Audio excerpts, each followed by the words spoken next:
வணக்கம். நான் சாந்தி வெற்றிவேல். ஒரு நொடியில் மாறும் உருவம். என்னங்க ஏதோ ரகசிய கதை மாதிரி சொல்கிறீங்க? அதுக்கு முன்னாடி சேனலை சப்ஸ்கிரைப் பண்ணிக்கோங்க. நம்ம புராணத்துக்கு தான் நான் சொல்கிறேன். இதெல்லாம் நடக்கிற விஷயமா? இதெல்லாம் சாத்தியமா? நடந்திருக்குமா? நடந்ததை தாங்க சொல்கிறேன். ஒரு இருண்ட காடு, சலசலசலன்னு இலைகளுடைய ஓசை. ஏன்னா ஒன்றோட ஒன்று சேர்றதுனால இந்த சத்தம். ஒரு பக்கம் ஒரு நீர் அருவி கொட்டுற சத்தம் கேட்குது. ஒரு அழகான பொன் நிற மான் துள்ளி குதித்து சூரிய ஓடுற மாதிரியே இருக்குது. பார்க்க அந்த 1000 கண் வேணும்னு சொல்லுவோமே, அந்த மாதிரி ஒரு அழகு. அது பின்னாடியே நம்ம கண்ணு போக வைக்குது. ஆனால் திடீர்னு அது மறைஞ்சு போயிடுச்சுங்க. அந்த இடத்துல ஒரு பிரகாசம் தோன்றி டக்குன்னு ஒரு அரக்கன் சிரிச்சுக்கிட்டே நிற்கிறான். காடே அதிருது. அவனை பார்க்க பயங்கரமாக இருக்கான். என்னங்க ஹாலிவுட் போல் கதை சொல்கிறீங்க? நம்ம புராணத்தில் எத்தனையோ யுகங்களுக்கு முன்னாடி நடந்த ராமாயண கதையை தாங்க நான் சொன்னேன். இந்த மாய வித்தை உருமாறுற கலை அப்போவே நடந்தாச்சு. ஒரு மனுஷன் நினச்ச உடனே மிருகமாக மாற முடியும், இல்லை பறவையா, இல்லை வேற ஒரு மனுஷனா சுலபமாக மாற முடியும். இதை தான் இப்போ ஆங்கில படத்தில் செஞ்சுக்கிட்டு இருக்காங்க. ஆனால் விதை எங்கிருந்து எடுக்கப்பட்டது? நம்முடைய புராணத்திலிருந்து. எவ்வளோ ஆற்றல் வாய்ந்த புராணங்கள் பாருங்கள். அதோடு மட்டுமல்லாமல் இந்த விஷயங்களை நம்ம சொல்கிறோம். அதே மாதிரி புராண கதைகளை பயன்படுத்தி உருவானது தான் அந்த ஹாரி பாட்டர் அப்படின்ற ஒரு கதை. அந்த புக்குக்கு நம்ம குழந்தைங்கள்லாம் எவ்வளோ போட்டி போட்டு வாங்கியிருப்போம். க்யூவில் நின்று இருப்பாங்க. இதுக்கெல்லாம் நம்மளுடைய புராணங்கள் அவங்களுக்கு தேவைப்படுது. ஆனால் நம்ம தாங்க அதை சரியாக கவனிக்கலை. இந்த மாய ரகசியம் அப்படின்னா என்னன்றதை நம்ம முதல்ல தெரிஞ்சுக்கணும். ராமாயணத்தில் கதை கேட்டிருப்போம். திடீர்னு காட்டில் ஒரு அரக்கி வந்திருப்பாங்க. திடீர்னு ஏதாவது ஒன்று நடக்கும். ஏங்க நம்ம ராவணனே எடுத்துக்கங்க. அவன்கிட்ட ஒரு ஏவலாள் இருந்தான். ஏவலாள்னா பணியாள். அவனுக்கு மாரிசன் பேர். அவன் ஒரு அரக்கன். அவனை தான் அழகான பொன்மானாக போய் சீதையை கவரத்துக்கு சொன்னான். எந்த பெண்களையும் ஆச்சரியப்படுத்த விஷயந்தான் நிறம் மாறும் கலை. இந்த அரக்கன் டக்குன்னு தன்னை பொன்னிறம் மானாக மாற்றிக்கிட்டு சீதையை நோக்கி ஓட ஆரம்பித்தான். இது ஒரு வித்தியாசமான உருவம். நம்ம கண்ணு நம்மளை அறியாமல் பார்க்கும். அந்த அழகில் மயங்கி நிற்கும். இங்கே ஒரு ரகசியம் இருக்குது. அதாவது இந்த ராவணன் அந்த அரக்கன்கிட்ட சொல்லிட்டான், நீ போய் சீதையை கவரணும், அதுக்கு நீ பொன்னிறமாக மாறணும். இதுக்காக அவன் எந்த மேக்கப்பும் யூஸ் பண்ணலை, எக்ஸ்ட்ரா ஃபிட்டிங்கோ முகத்தில் ஒட்டிக்கலை, பயமுறுத்துறதுக்கு எதுவுமே கிடையாது. தன்னுடைய உடலில் இருக்கிற அணுக்களை ஒரே நிலையில் செலுத்தி ஒரு மான் உருவமாக மாற்றிக்கிட்டது தான் அவன் பண்ண ஒரு சக்தி வாய்ந்த விஷயம். இது எப்படிங்க முடியும்? அறிவியல் படி மூலக்கூறு மறுசீரமைப்பு அப்படின்னு சொல்லுவாங்க. அதாவது ஒரு பொருளோட அணுக்களை மாற்றி அமைப்பதன் மூலமாக அதன் வடிவத்தையே மாற்ற முடியும். நம்முடைய முன்னோர்கள் இந்த அறிவியலை மாய சக்தி அப்படின்னு சொல்கிறாங்க. என்னங்க இதெல்லாம் ஆச்சரியமாக இருக்குது. இன்னும் கூட சொல்கிறேன் கேளுங்க. நம்ம சித்தர்கள் அஷ்டமா சித்திகளை பெற்றிருந்தாங்க. இது எவ்வளோ பெரிய ஆற்றல். அதையே அடுத்த விஷயனா கூட வச்சுக்கலாம். இந்த அஷ்டமா சித்திகள் என்னென்ன பண்ணுவாங்க? அதுக்கு நம்ம ஹனுமனை தான் இதுக்கு நம்ம முன்னுதாரணமாக எடுத்துக்கணும். சின்ன ஒரு விலங்கு தான். ஆனால் திடீர்னு ஒரு எறும்பு அளவுக்கு, அதாவது அனிமா சக்தியாக மாறி எறும்பு அளவுக்கு கூட இருக்க முடியும் அந்த ஹனுமனால். அதே மாதிரி மிக பிரம்மாண்டமான உருவம் எடுத்து ஒரு கடலையே தாண்டக்கூடிய அளவுக்கு மகிமா சக்தியாகவும் மாற்றிக்க முடியும். லங்கை குழலை நுழையும் போது தன்னுடைய ஆற்றலை அப்படியே மாற்றி ஒரு சின்ன புள்ளிக்குள்ளே குவிச்சு ஒரு கண்ணுக்கு தெரியாத உருவமாக, இதை குவாண்டம் அப்படின்வாங்க இயல்பியல். இது கூட ஒரு விதமான ஆற்றல் பொருளாக மாறக்கூடியது. ஒரு பூனை மாறி போகிறது தான் இந்த சக்தி. இதெல்லாம் நம்ம ஹனுமர் செஞ்சு காமிச்சார். சரிங்க, அனுமர் செஞ்சார் அப்படின்றத நீங்கள் சொல்கிறீங்க.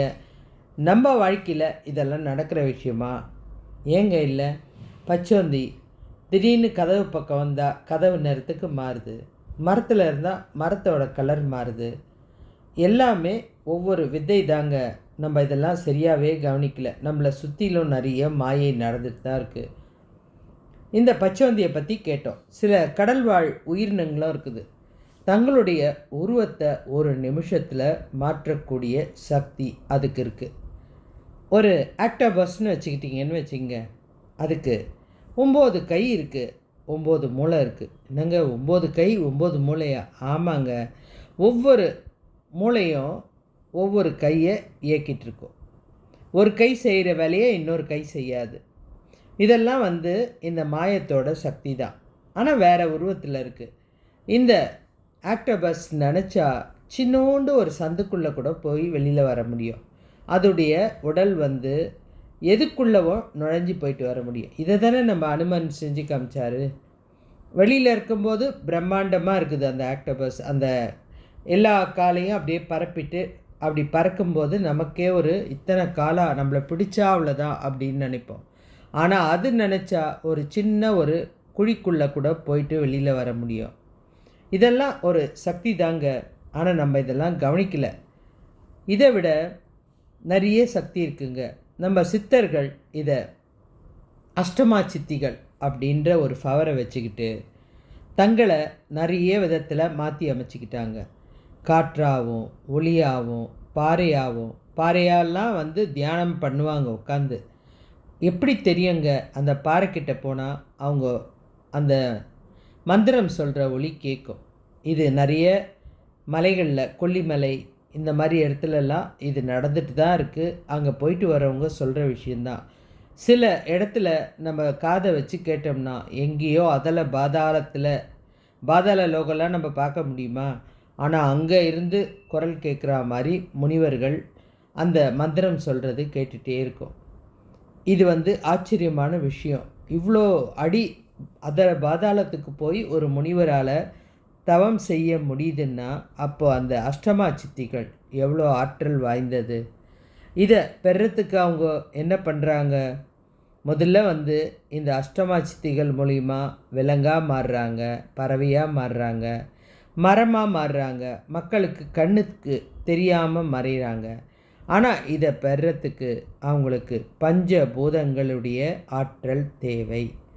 அதை வசியப்படுத்தினா தான் இந்த அஷ்டமா சித்திகளும் வரும். அதை நம்ம அதை நம்ம கண்ட்ரோலுக்கு கொண்டு வர நமக்கு தவம் தேவை. இந்த கலையெல்லாம் கற்பனை இல்லைங்க, தொலைஞ்சி போன ஒரு அறிவான விஷயந்தாங்க. இந்த மாயக்கலை தான் இப்போ ஏஐ அப்படின்ற ஒரு உருவத்தில் இருக்குது. இன்றைக்கி யோசிச்சு பாருங்களேன், நம்ம கூட இவ்வளோ வருஷம் பிரியமாக வாழ்ந்த ஒரு மனிதர் உயிரோடு இல்லைன்னா நீங்கள் அவர் கூட பேசுகிற மாதிரி ஒரு படத்தை ரெடி பண்ணி கொடுக்குறாங்க. அவரை மாதிரியே உயிரோட்டம் உள்ள ஒரு விஷயத்தை நீங்கள் எதிர்க்க பார்க்குறீங்க. இதெல்லாம் எத்தனை ஆச்சரியம் கொடுக்குது. அதே கொஞ்சம் மாறி வருது. இந்த புராணத்தில் மனுஷன் எல்லாமாவும் இருக்கான், விலங்காக இருக்கிறான், அரக்க அழகான பெண்ணாக மாறுறான். இன்றைக்கி உருமாறுறதை பற்றி நிறைய விஷயம் திரைப்படங்களில் பார்த்து ரசிக்கிறோம். ஆனால் அன்னைக்கே மானா மாறி ராமாயணத்தில் இதை செஞ்சிட்டான். நம்ம இந்திரஜித் போர்க்களத்தில் மேகத்துக்கு நடுப்புறம் மறைஞ்சி நின்று போரிட்டான். நமக்கு விஷயம் தெரிஞ்ச பிருகு முனிவர்னு ஒருத்தர். இவர் பார்வதி தேவியை நான் சுத்த மாட்டேன், எனக்கு தேவை ஈசன்தான் அப்படின்னு ஈசனை மாத்திரம் சுற்றணும். ஆனால் பார்வதி தேவி அர்த்தநாரீஸ்வரனாக அவர் பக்கத்தில் இணைஞ்சே உட்காந்துட்டாங்க. அப்போ இவர் வண்டு மாறி மாறி நடுப்புறம் சுற்றினார். இது ஆதி காலத்தில் மேலுலகத்தில் நடந்த விஷயம். இதை தானே இன்றைக்கி சித்தர்கள் பண்ணிக்கிட்டு இருக்காங்க. இன்னும் நிறைய விஷயங்கள் இருக்குங்க. இதனால தான் நம்ம முன்னோர்கள் இந்த பஞ்ச சக்தியையும் பஞ்சபூதத்தையும் அடக்கி அதோட ஆற்றலால் தான் இந்த உருமாறுற விஷயம்லாம் பண்ண ஆரம்பித்தாங்க. அதாவது நீர், நிலம், நெருப்பு, காற்று, இந்த பஞ்சபூதத்தை இவங்க சாப்பிட்டாங்க. ஆச்சரியமாக இருக்குல்ல? முனிவர்கள் காட்டில் தவம் பண்ணும்போது காற்றை சாப்பிட்டு வாழ்ந்ததா சரித்திரம் இருக்குது. இலைத்தழைகளை சாப்பிட்டு வாழ்ந்ததா சரித்திரம் இருக்குது. இவங்க தியானம் செய்கிற முறைகள் அதிசயமாகவும் ஆச்சரியமாகவும் இருக்குது. இந்த நிறைய விஷயம் நடந்திருக்கு. அதோடு மட்டும் இல்லாமல் ஒரு மனுஷன் பல இடத்துல பேசக்கூடிய ஆற்றல். அன்னைக்கு அகத்தியர் செஞ்ச ஒரு விஷயம். அவர் பூமிக்கு வரும்போது எல்லா மலையும் பார்த்து, இந்த பூலோகமே சொர்க்கம் மாதிரி இருக்குது, ஒவ்வொரு மலையிலையும் ஒவ்வொரு சக்தி இருக்குது அப்படின்னு ஒரே நேரத்தில் நிறைய மலையில் உட்காந்து யாகம் பண்ணி தவம் இருந்தார். அதுதான் வெள்ளியங்கிரி, பர்வதமலை, கொல்லிமலை, இமயமலை எல்லா மலையிலையும் ஒன்றா உட்காந்து யாகம் பண்ணார். யோசிச்சு பாருங்கள், ஒரு மனுஷன் இத்தனை உருவத்தில் இருந்ததுன்றது புராணம். ஆனால் உண்மையானபடி நம்ம கேள்விப்பட்ட நம்ம புட்டபர்த்தி சாய்பாபா, எனக்கு நினைவுக்கு தெரிஞ்சு சின்ன வயசில் கேள்விப்பட்டது, ஒரே நேரத்தில் 7 இடத்துல அவர் பிரச்சாரம் பண்ணியிருக்காரு. இது ஆச்சரியமான விஷயம். நம்ம யோகி பிரம்மானந்தா அவர் பரமஹம்சர் அவர் ஒரே நேரத்தில் நிறைய இடத்துல இருந்திருக்கிறதா சொல்கிறாங்க. இதை நிறைய புத்தகங்களையும் எழுதியிருக்காங்க.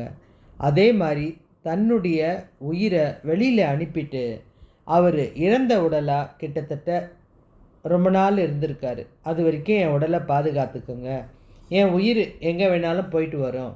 இது மருத்துவமே ஃபுல்லாக நின்று கவனித்த ஒரு விஷயம். அதோடு இல்லாமல் அவர் இன்னும் ஒரு சக்தியும் பண்ணியிருக்காரு. ஒரு இடத்த எரிய வச்சு அதுக்கப்புறம் இருந்த சுவடையே தெரியாத அளவுக்கு மறையவும் வச்சார். எல்லா சக்தியுமே எதுவுமே மாறலை, எல்லாமே இருக்குது. ஆனால் இது எதுவும் வெளியில் தெரில. இன்னும் ஒரு ரகசியம் உங்களுக்கு சொல்லணும். நம்ம கடலுக்கடியில் கூட நீர்க்கரடி இருக்குது. இது புது விஷயங்க, உங்களுக்கு இது வரைக்கும் தெரியாத விஷயம். நீர்க்கரடியா? கடல் குதிரை கேள்விப்பட்டிருக்கேன். அது என்னங்க நீர்க்கரடி பெருசாக இருக்குமா? இல்லைங்க, 1/2 மில்லிமீட்டர் தான் இருக்கும். அதனால என்னங்க பிரயோஜனம்? இதை கதையை கேட்டிங்கன்னா ரொம்ப ஆச்சரியப்படுவீங்க. 1/2 மில்லிமீட்டர் புழு மாதிரி தான் இருக்கும்.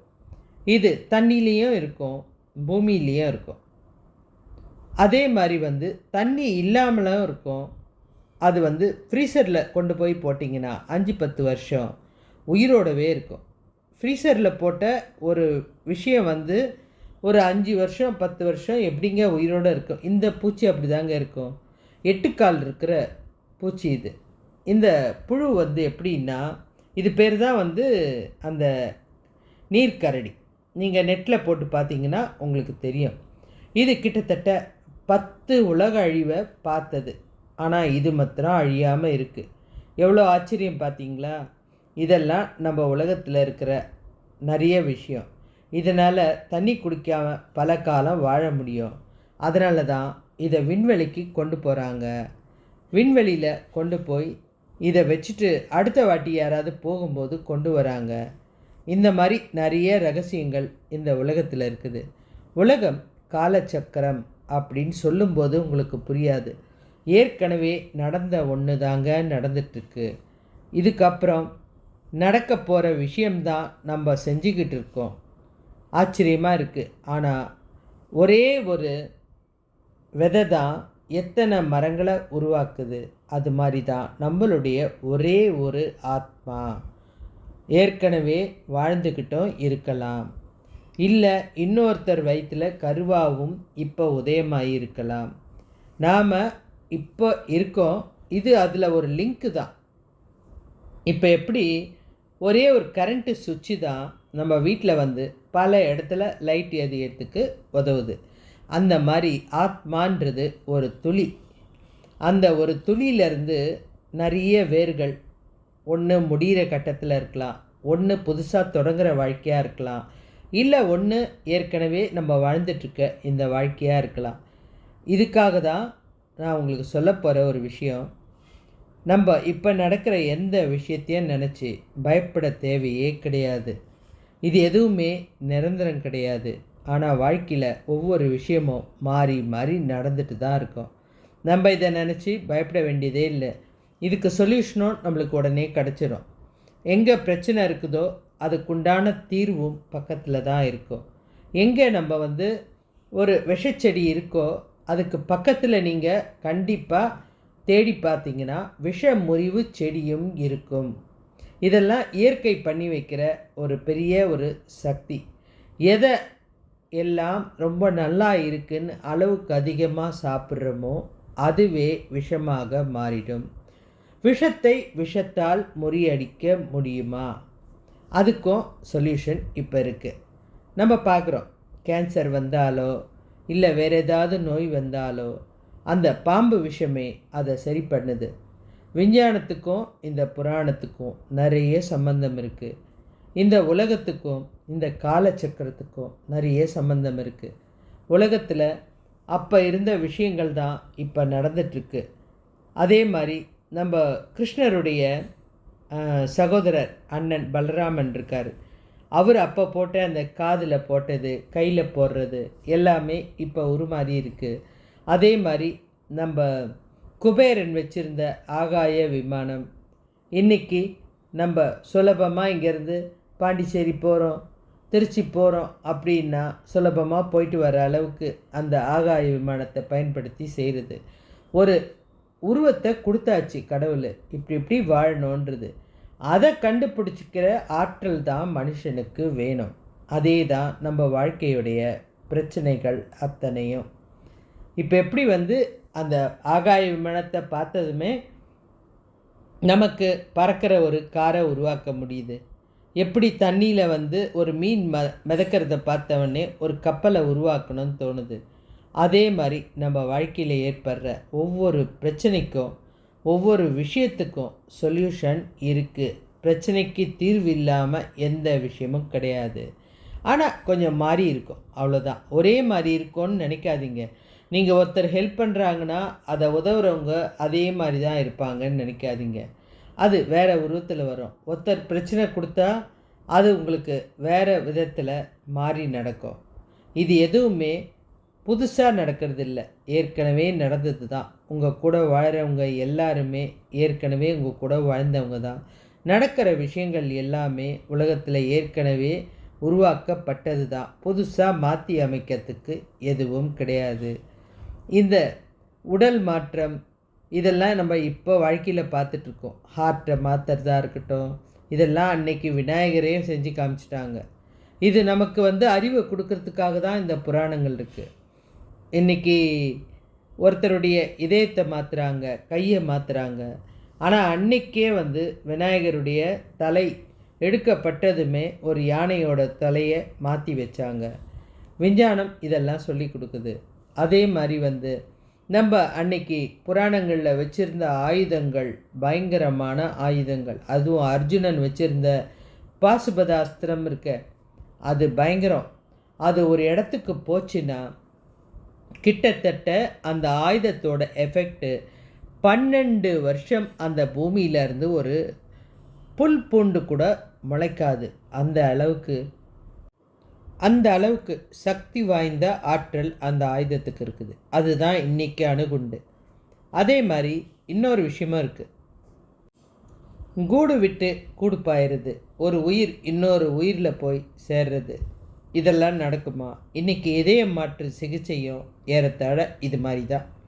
நம்முடைய உடல் நல்லா இல்லை, இன்னும் கொஞ்சம் நாளில் அழிய போகுதுன்னா இன்னொரு இறந்த உயிரில் இருந்து அந்த இதயத்தை எடுத்து மாற்றுறதா இருக்கட்டும், ஒவ்வொரு உறுப்பை மாற்றுறதா இருக்குது, எல்லாமே நமக்கு கடவுள் புரிய வைக்கிறதுக்கு தான் இந்த புராணத்தை கொடுத்துருக்காரு. இன்னும் நிறைய சிறப்புக்கள்லாம் இந்த உலகத்தில் ஒளிஞ்சிட்ருக்கு. தேவையான போது நமக்கு எல்லாமே கிடைக்கும். இன்னும் கொஞ்சம் நாளில் நம்மளே கூட பறக்க வேண்டியிருக்கும். நம்ம யட்சன் கேட்ட கேள்விக்கு டக்குன்னு இந்த பஞ்சபாண்டவர்கள் பதில் சொன்னாங்க அப்படின்றது நமக்கு தெரியும். இன்றைக்கி நம்ம கேட்குற கேள்விக்கு சாட்ஜிபி நமக்கு டக்குன்னு பதில் சொல்லுது. ஒரு விதத்தில் நம்ம அந்த யட்சன் கிட்ட கேட்குற மாதிரி தான் அந்த சாட்ஜிபி கிட்ட கேட்டுட்ருக்கோம். யட்சன் நம்மக்கிட்ட கேட்ட மாதிரி தான். ஒரு சின்ன மாற்றம் தான், ஆனால் நடக்கிறது எல்லாமே ஒரே மாதிரி தாங்க இருக்குது. இது மிக பிரம்மாண்டமான நம்மளுடைய புராண அதிசயம், மாய ரகசியம். இது உலகத்தில் இருக்கும் நிறைய ஆற்றலை தருகிறது. வெளிநாட்டுக்காரங்களே இதோட ரகசியம் தெரியாமல் விழிச்சிக்கிட்டு இருக்காங்க. இதுக்கு முக்கிய காரணம் நம்மளுடைய ஆலயங்களும் நம்முடைய புராண ரகசியங்களும் அத்தனை சிறப்பு வாய்ந்தது, மதிப்பு வாய்ந்தது.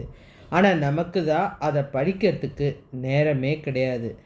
எனக்கே உங்களுக்கு சொல்லும்போது தான் இதெல்லாம் நான் தெரிஞ்சுக்கிறேன். உங்களுக்கு இது மாதிரி வேறு எதை பற்றியாவது தெரிஞ்சுக்கணுன்னா என் சேனலை சப்ஸ்கிரைப் பண்ணுங்கள், கமெண்ட் பண்ணுங்கள்.